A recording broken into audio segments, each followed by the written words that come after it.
Many years ago there lived a man named Elkanah, and he had two wives. The name of one was Hannah, and the name of the other, Peninnah. Peninnah had children, but Hannah had no children.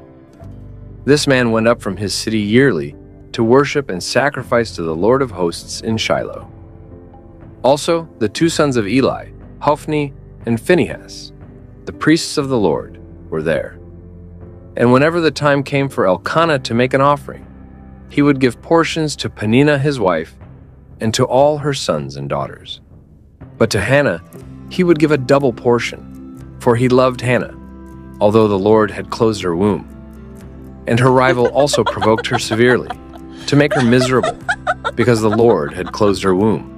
So it was, year by year, when she went up to the house of the Lord, that she provoked her. Therefore she wept and did not eat. Then Elkanah, her husband, said to her, Hannah, why do you weep? Why do you not eat? And why is your heart grieved? Am I not better to you than 10 sons? So Hannah arose, after they had finished eating and drinking in Shiloh.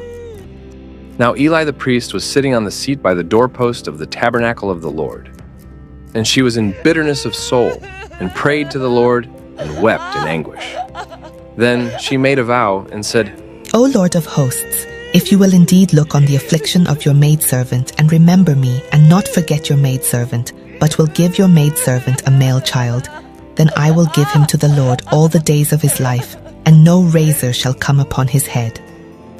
And it happened, as she continued praying before the Lord, that Eli watched her mouth.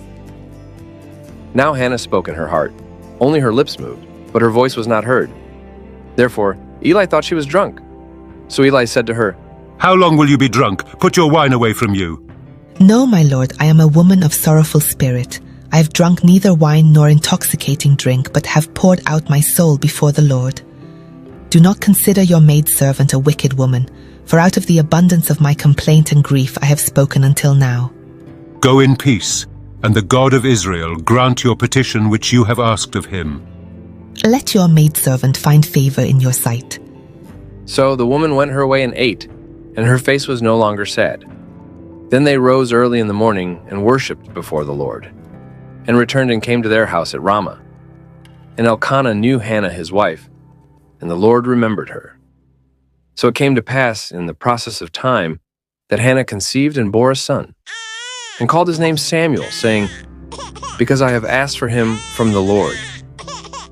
Now the man Elkanah and all his house went up to offer to the Lord the yearly sacrifice and his vow. But Hannah did not go up, for she said to her husband, Not until the child is weaned, then I will take him, that he may appear before the Lord and remain there forever. So Elkanah her husband said to her, Do what seems best to you. Wait until you have weaned him. Only let the Lord establish his word. Then the woman stayed and nursed her son until she had weaned him. Now when she had weaned him, she took him up with her, with 3 bulls, 1 ephah of flour, and a skin of wine, and brought him to the house of the Lord in Shiloh. And the child was young. Then they slaughtered a bull, and brought the child to Eli. And she said, O my Lord, as your soul lives, my Lord, I am the woman who stood by you here praying to the Lord. For this child I prayed, and the Lord has granted me my petition which I asked of him. Therefore I also have lent him to the Lord. As long as he lives, he shall be lent to the Lord. So they worshipped the Lord there. Samuel grew in wisdom and stature, his heart attuned to the voice of God.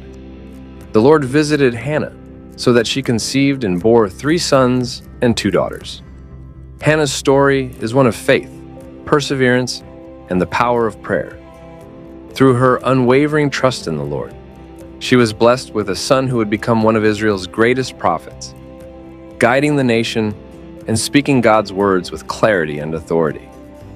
And though Hannah's journey was marked by sorrow and longing, it ultimately led to joy and fulfillment as she witnessed the miraculous work of God in her life.